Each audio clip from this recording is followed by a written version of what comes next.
Assalamualaikum warahmatullahi wabarakatuh. Alhamdulillah wassalatu wassalamu ala Rasulillah wa ala alihi wa sahbihi wa man walah. Wala haula wala quwwata illa billahi amma ba'du. Baik, teman semuanya rahimani wa rahimakumullah. Kini dihebohkan lagi oleh salah seorang muhibbin, ya, yang akan membongkar siapa sebenarnya klan Ba'alawi. Siapa lagi kalau bukan Kiai Haji Muharrar Khudori. Subhanallah ya, beliau termasuk muhibbin yang sudah bertobat ya dari pengikut klan Ba'alawi. Bahkan beliau siap pasang badan. Ya, siap perang. Siap ambil parang katanya. Ya, untuk membela kesucian nasab sallallahu alaihi wasallam. Nasab Rasulullah sallallahu alaihi wasallam yang telah dipalsukan, ya, yang telah diotak-atik oleh klan Ba'alawi. Ya, teman-teman semuanya, kita akan saksikan bersama bagaimana sangarnya, ya, pemberaninya Kiai Haji Muharrar ini, ya. Baik, kita simak videonya. Itu yang asli, mereka itu bukan dalam rangka untuk meneliti kitab saya, itu bukan. Yang asli dalam rangka untuk merobohkan saya. Sebab mereka menyerang saya lewat nasab, kajian nasab, kalah mereka. Lewat debat, kalah mereka. Sehingga mereka mencari celah. Kalau mereka memframing atau menjelekan, mencaci maki pribadi saya, nggak apa-apa. Muharrar nggak siapa-siapa. Merdeka. Tapi kalau berani macam-macam memalsukan apa itu silsinya Rasul, itu parang ini tuh, bisa saya asah ini. Ini parang saya ini tuh, bisa saya asah ini. Asli ini. Lah palsu jebule. Asli ini Kiai. Mana? Asli. Dilepas ini hati. Nah, ini bisa saya parang. Asli itu. Ini bisa saya parang. Asli itu. Loh, barang siapa yang berani macam-macam apa itu mencoreng-coreng agama, mencoreng baginda Rasul. Saya berani mimpin pakai ini loh. Tapi kalau jelek-jelekin Muharrar, gak penting itu Muharrar itu. Mereka meludahi saya ini nggak masalah. Nggak masalah. Jadi kalau mereka menghina, mencaci maki, mengatakan Muharrar itu bodoh, apa yang mereka katakan Muharrar itu bodoh, itu nggak seberapa itu. Seumpamanya mereka mau datang ke Al-Mubarak Arba'in, jebul-jebul bodohnya lebih bodoh daripada apa yang mereka framing. Itu jangan-jangan mereka nggak pernah lihat kalau saya tidur. Saya tuh kalau tidur ditanya nama saya saja saya nggak bisa kok. Apalagi nyampe seperti itu gitu. Jadi saya tidak perlu membuat pembelaan. Ciri-ciri orang itu kalau lemah, dan ciri-ciri orang itu kalau pembohong, dan ciri-ciri orang itu kalau nggak bener, kalau dijelek-jelekin orang pasti melakukan pembelaan. Persis seperti Ba'alawi, dikatakan bahwa silsilahnya nggak nyambung ke Rasulullah, mereka mencari pembelaan, bahkan mencari orang-orang pribumi untuk membantu mereka. Betul. Remeh banget. Bang, saya ini lepas dari senjata saja berani ya. Itu jadi itu enggak lelaki itu. Lelaki itu setiap digunakan selalu berdiri. Setelah digunakan merendah, tidak pernah menampakkan kehebatannya. Itu lelaki, Ustaz. Itu lelaki. Laisal fata mayyakulu abi, ya kan? Ya. Lelaki yang benar-benar lelaki. Yang berani ini loh. Mayyakulu ana gitu loh. Ya. Mayyakulu apa? Walakin al-fata mayyakulu ana. Ini loh aku. Mosok lelaki senengannya memamerkan ayahku, kakekku gitu loh. Pakai mukaddam itu. Nah iya, mereka selalu memamerkan kakek-kakek mereka, padahal mereka sama sekali tidak punya potensi sama sekali. Gitu loh, mengandalkan dirinya itu bisa Isra Mi'raj 70 kali apa enggak gitu loh. Mau mengandalkan kisah-kisah khurafat yang tidak mungkin terjadi. Bahkan sudah dikomentarkan sama Kiai Haji Mbah Hasyim Asy'ari. Barang siapa yang mengatakan bahwa mereka telah Isra Mi'raj ke Sidratil Muntaha, faqad kafaro. Itu dia Benar-benar kafir. Benar-benar kafir. Itu dawuh beliau mengambil dawuhnya di kitab Asy-Syifa itu. Yang beliau berfatwa barang siapa yang percaya gitu. Lu percaya saja kafir, apalagi nyampe ngaku gitu loh. Ini kan aneh bin ajaib, nggak mungkin gitu loh, nggak mungkin. Mosok lelaki yang benar-benar lelaki ya yang berani langsung. Berarti siapa saja yang percaya bahwa fakih muqaddam itu? Ini kisah keluargaku. Ini ayahku, hobi banget nonton bola di TV Smart. Yang percaya bahwa fakih muqaddam itu sehari Isra Mi'raj 70 kali, berarti benar-benar sungguh-sungguh fakot kafaro. Iya. Yang ngomong nggak mukharor, nggak Gus tapi Haji Kiai Haji Hasyim Asy'ari. Kita nggak perlu melihat secara silsilah lah. Sebab ada sebuah kaul ulama mengatakan ad-dhohir tadulal batin. Meliti dohirnya saja udah jelas. So. Ada sebuah hadis ya, an-nadhafatu minal iman. Kebersihan bagian daripada iman. Orang resik-resik rata loh iso bagian daripada iman. Resik-resik rata itu perkara yang dohir. Iman itu perkara yang batin. Ini dohirnya atau jelas rungkat toh.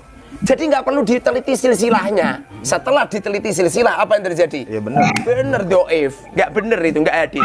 Yang sahih adalah at-tahur satrul iman. Jadi orang bersuci seperti wudhu menghilangkan hadas, ini bagian daripada iman. Karena menghilangkan hadas ini perkara yang batin, iman juga perkara yang batin.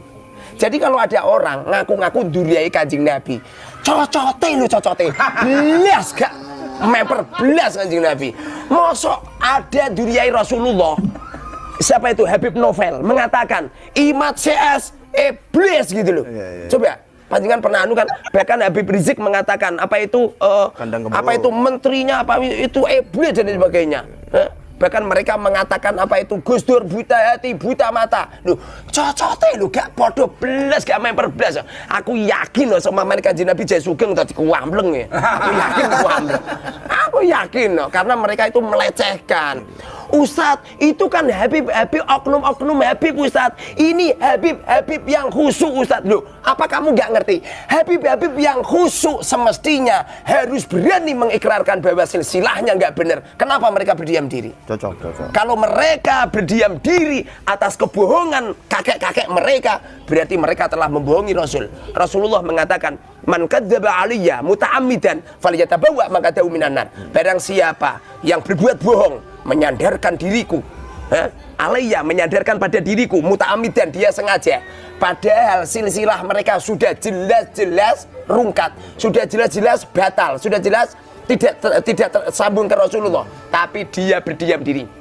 Walaupun dia ahli wirid, walaupun dia alim dan lain sebagainya, maka sesungguhnya mereka adalah orang yang membohongi Rasulullah. Betul.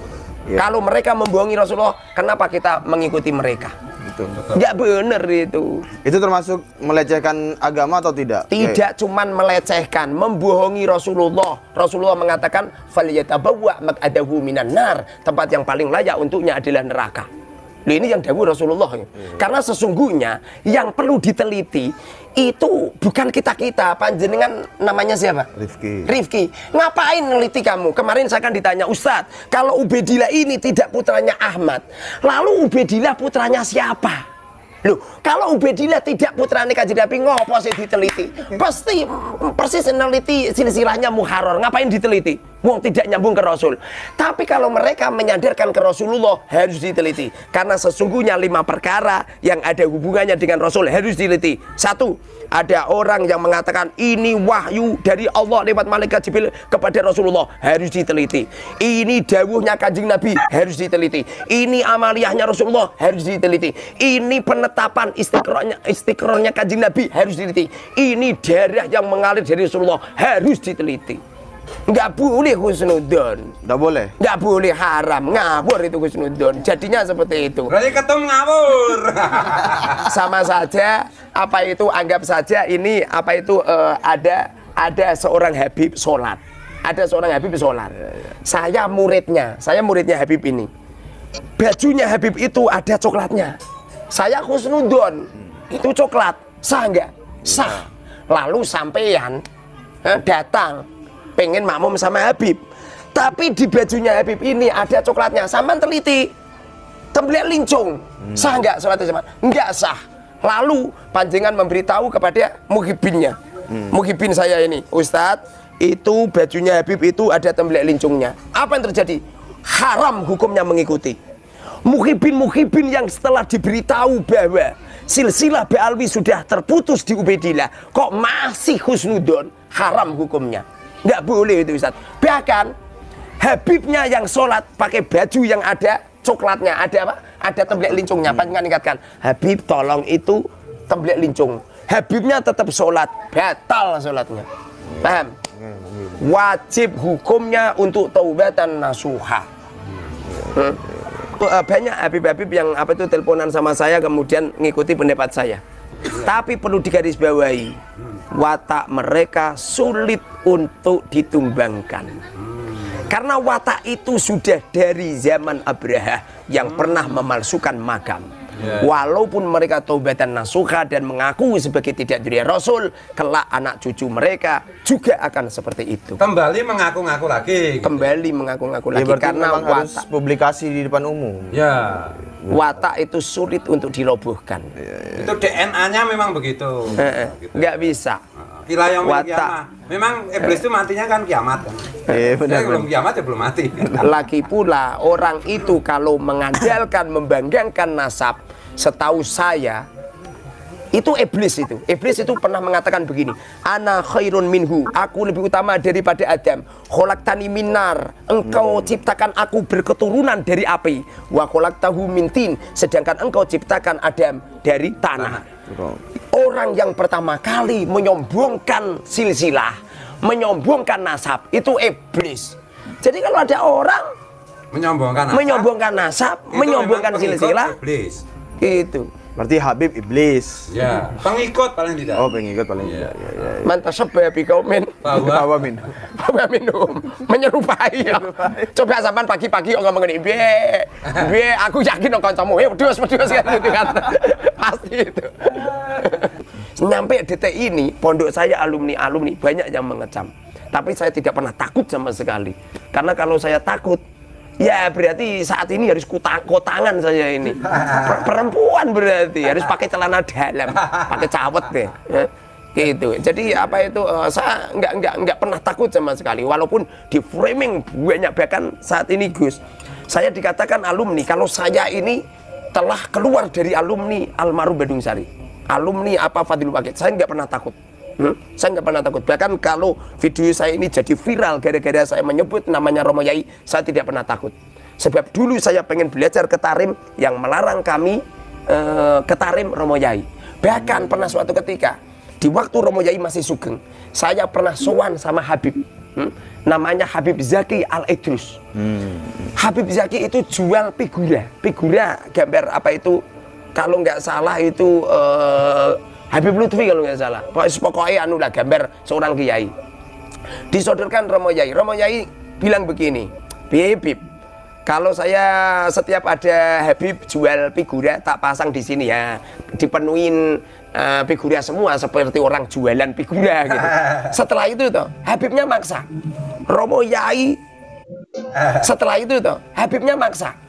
Romo Yai apa itu marah besar.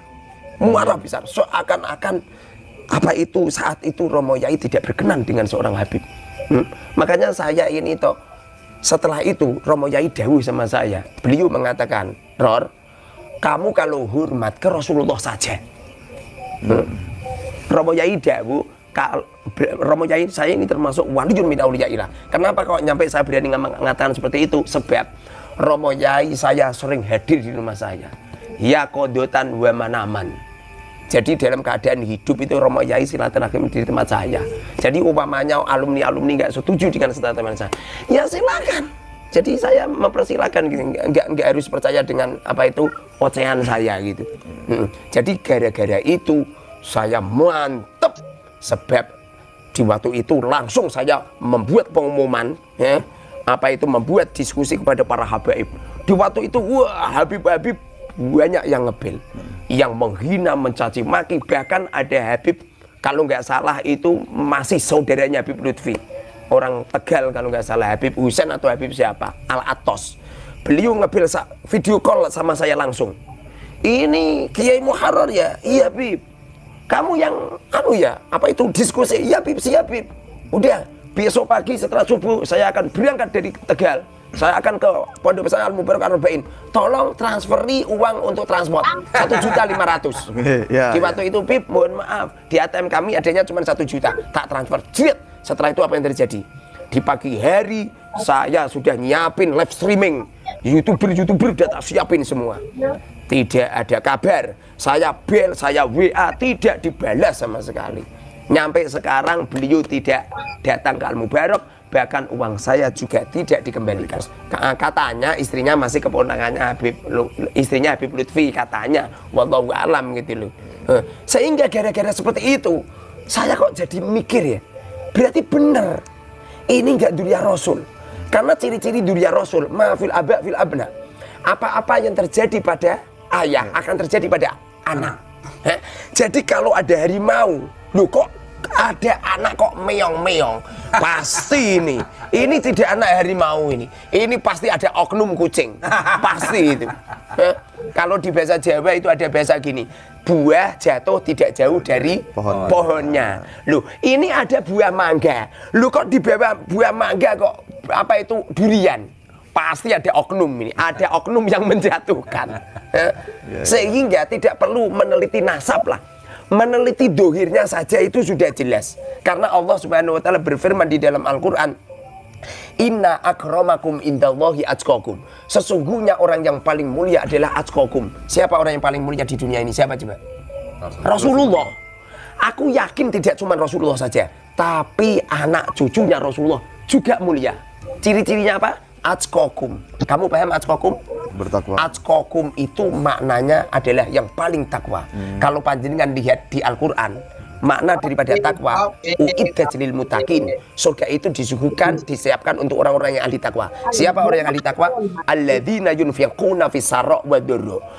Mereka itu yang senantiasa bersedekah, senantiasa berbagi. Fisarro di saat mereka kaya, wadoro fakir, atau di saat mereka itu lapang harta, atau di saat mereka sulit.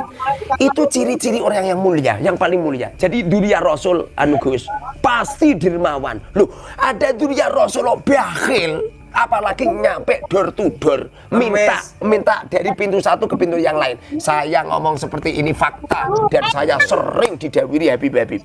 Asli, tidak bohong. Nggak mungkin Duriyahnya Rasul nggak atqakum, nggak mungkin. Nggak mungkin Duriyah Rasul tukang ngemis itu nggak mungkin. Nggak mungkin. Dawir nggak mungkin. Harusnya itu. Memberi. Duriyah Rasul itu memberi. Jadi apa itu kami yakin kalau Habib itu tidak Duriyah Rasul pertama kali gara-gara Romo Yai itu, mimpi itu. Nomor 2, saya diam-diam masih muhibin ya. Saya mengadakan dialog-dialog dengan para kiai yang muhibin dan para habaib. Tapi tidak ada satupun kiai atau habib yang mampu merobohkan pertanyaan saya. Nyampe sekarang belum ada.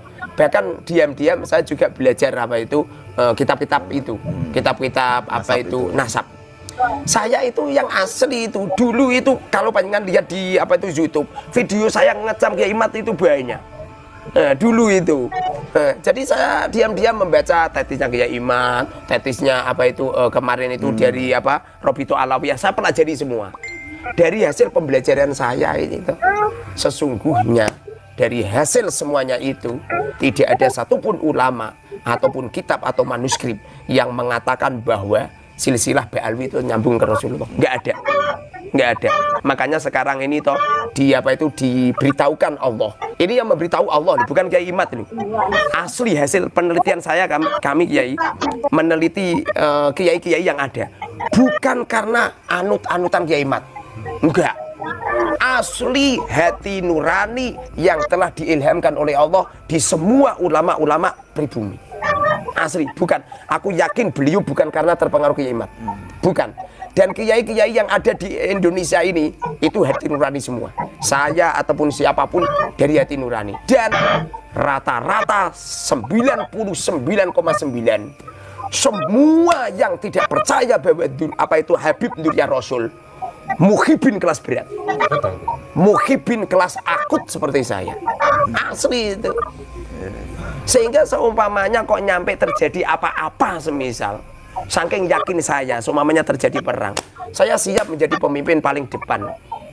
Loh, lelaki yang benar-benar lelaki, di waktu dibutuhkan berdiri Ustaz. Tapi di waktu dibutuhkan berdiri. Iya betul. Tapi kalau sudah selesai selalu merendah. Kalau sudah konser merendah. Ini jiwa lelaki, nggak pernah memamerkan apa jasa-jasanya. Ini lelaki. Loh, kalau ada orang tidak pernah berjasa, kemudian mereka mengklaim dengan memalsukan makam-makam yang ada, dengan memalsukan sejarah-sejarah yang ada, bahkan memalsukan apa itu Sang Merah Putih di waktu di apa katanya itu Habib Ali Kuitang merobek. Semuanya itu nggak masuk akal semua itu. Jadi apa itu aku yakin lah, seyakin-yakinnya kiai-kiai yang ada ini itu, yang asli itu ilham dari Allah, bukan semata-mata gerudak-geruduk, bukan. Buktinya sekarang ini saya sudah apa itu keliling banyak kiai. Mau saya ini ahli keluyuran, banyak kiai diam-diam, banyak kiai-kiai, bahkan kiai-kiai yang istrinya Ba'alwi mayoritas 70% tidak percaya kalau Habib itu duriai Kanjeng Nabi. Saya itu sering keluyuran ke kiai-kiai yang muhibin. Diam-diam beliau itu nggak percaya. Kalau Kiai Muharram, saya mempelajari DNA itu kemarin saya datang ke Temboro. Ke Temboro. Alhamdulillah saya disambut bagus sama Kiai Ubed. Kiai Ubed menyambut bagus. Bahkan Gus Ubed itu mempersilahkan saya untuk melanjutkan. Itu pertanda kalau apa itu pentolan Temboro setuju dengan pendapat saya dan setuju dengan pendapatnya Kiai Imad. Cuma berhubung beliau istrinya 2 Ba'alwi, beliau lebih apa itu diam. ya ngerem dulu lah, ngerem dulu. Diam. Tapi beliau itu toh setuju. Tapi beliau saya komentari untuk beliau tidak mau komentar. Tapi beliau setuju dan mempersilahkan. Karena memang di Temboro ini masih masih apa itu 2 kubu ya. Muhibin berat masih banyak. Walaupun saya banyak diteleponi sama kiai-kiai apa Temboro, kiai-kiai Temboro dan apa itu tokoh-tokoh Temboro juga banyak yang setuju dengan pendapatnya Kiai Imad gitu. Jadi sehingga panjenengan ampun kaget, ampun kaget kalau apa itu Abraha dan kawan-kawan. Abraha itu kan orang Yaman dan kawan-kawan. Mereka membuat Ka'bah palsu di Yaman. Kemudian mereka pengen menghancurkan Ka'bah. Alasannya Tihamah adalah wilayah Yaman. Tihamah wilayah Yaman. Tihamah itu Makkah, wilayah Yaman. Mereka itu tidak cocok dengan Ka'bah yang ada di sana. Sehingga Abraha apa itu sama pasukannya, pasukan gajah, membawa pasukan menuju ke Mekah, pengen menghancurkan Ka'bah. Apa yang terjadi? Yang menghancurkan adalah burung ababil. Fa'arsala alaihim thairan ababil. Lalu mereka dihancurkan semua. Insya Allah habaib yang ada di Indonesia yang merungkatkan juga burung Garuda, orang Indonesia. Ini nanti akan mengukir sejarah ulama-ulama Indonesia yang mampu merungkatkan habaib. Kalau nggak percaya coba kita buktikan. Wong ini baik teman-teman, setelah kita mendengarkan ya uraian dari Kiai Haji Muharrar, beliau termasuk tegas ya dalam masalah pernasaban ini. Jadi jangan sampai muhibbin ini tertipu. Ya, beliau mengajak segenap muhibbin untuk bertaubat, ya kembali kepada ajaran yang benar. Jangan mengikuti ajaran Ba'alawi. Karena jelas ya ajaran Ba'alawi itu menyimpang dari ajaran Rasul Shallallahu Alaihi Wasallam. Bahkan beliau terang-terangan akan siap ya pasang badan, siap membela ya kesucian nasab Shallallahu Alaihi Wasallam. Baik teman-teman, semoga video ini menyadarkan kita semuanya dan para muhibbin, semoga segera Allah berikan hidayah untuk meninggalkan ajaran-ajaran yang menyimpang dari klan Ba'alawi. Billahi taufik wal hidayah. Wassalamualaikum warahmatullahi wabarakatuh.